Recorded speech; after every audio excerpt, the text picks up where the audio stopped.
Hello and welcome to this Astranti video. Today we'll be looking at the topic of just-in-time, which is a strategy which seeks to eliminate excess stock of products and raw materials. But more on this in a moment. Now it's very important that you understand this topic because it's one which comes up all the time in your CIMA studies. You'll encounter it in E1, F1, P2 and BA2, so you're sure to encounter it a lot in your CIMA studies. This is an extract from our video on Chapter 10 of our P2 course. However, if you want to see the full video, this can be found on the Astranti website as part of our full course. So let's jump straight in and take a look at this strategy. So, the goal of just-in-time management is stockless production. You never produce more products than you can sell as a result of just-in-time management. So you're reducing any wastage. There's no storage of finished goods. And how we do that is by producing reactively to customer demands, rather than just producing your products and then looking to sell. In other words, you're only producing as many as you can sell. And so essentially we move from an idea of a production-led, a push in a sense, way of production. We're pushing production through the factory to the customer to a sell one, make one thing. So we are, in a sense, rather than just producing and then relying on selling, we're only selling what we know, or we're only producing what we know that we can sell. So let's look at another example using a car company here. So a car manufacturer begins work at 9 o'clock. And by 3 o'clock, they will have 10 cars finished that will just need the tyres adding. So what they do is they order 40 tyres to arrive at 3 p.m. They order it at 2 p.m. on 1 hour delivery. Now, if those tyres arrive after 3 p.m., they'll have 10 car chassis sitting there waiting, nothing going on.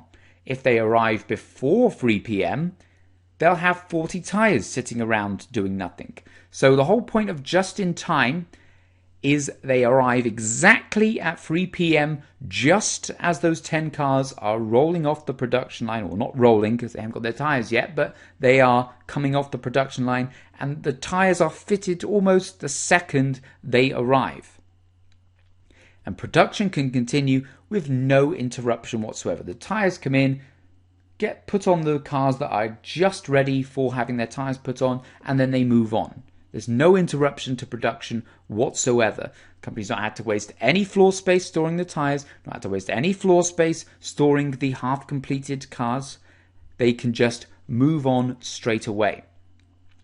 So I'll break down the various components of just-in-time management. Now we're going to look at just-in-time management in relation to purchasing, in relation to production, and also the benefits and drawbacks, the downsides of just-in-time management. So with purchasing, it's all about purchasing the right amount at the right time. Again, the story, we ordered the 1 hour delivery for just the right amount of tyres, just at the right time. 1 hour delivery, an hour in advance. Any time before or any time after would have led to some sort of inefficiency. This of course reduces stock levels. We don't have to waste time and waste storage, waste money storing products that are not yet ready to be used, ready to be utilized, etc. We also need to make sure that our supplier relations are important, because we need our suppliers to deliver exactly the right amount to the exactly correct quality specifications at exactly the right time. It's important that we keep our suppliers on our good side. It's important that we have a good relationship with them. It's important that we work with them to ensure that what we expect of them can be achieved. And this is also because with just-in-time purchasing, you have to make regular small deliveries. Go back to the car example. We ordered 40 tyres for the 10 cars that we were going to make during that particular production period. Now, we could perhaps benefit from economies of scale by ordering 1,000 tyres that were going to keep us satisfied for many, many days of production. But, of course, that would lead to excess costs in other areas. So it's about balancing economies of scale from purchasing in bulk to the costs involved in storing, the costs involved of inefficiency in production. And on that note, we move on to production, or how just-in-time relates to production. And just like total quality management, it works throughout the organization. It affects the end product as well as the input. So what I mean by that is we're not just thinking about the tires, the 40 tires that we need for our 10 cars, thinking about input, we're also thinking about the end product. Producing those 10 cars. We only want to produce those 10 cars when we know we can already sell those 10 cars. And that keeps finished goods stocks low.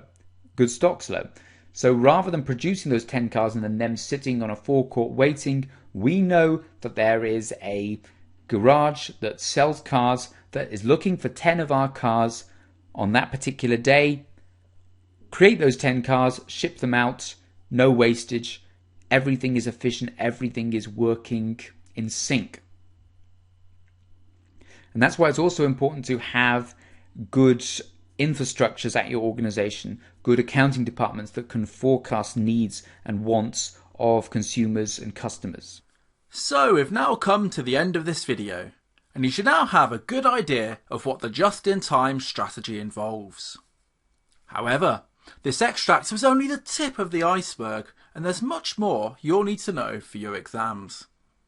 You can find the full video on our website as part of our full course, where you can also access other videos, study texts, mocks, exam practice kits and revision notes. And if you want to try some of these out, you're eligible for a free sample just by signing up to our website. If you've enjoyed this video, why not subscribe to one of our many social media accounts? You can be found on Instagram, Facebook, Twitter, LinkedIn, and of course here on YouTube, where we upload new videos twice a week. Thanks for watching.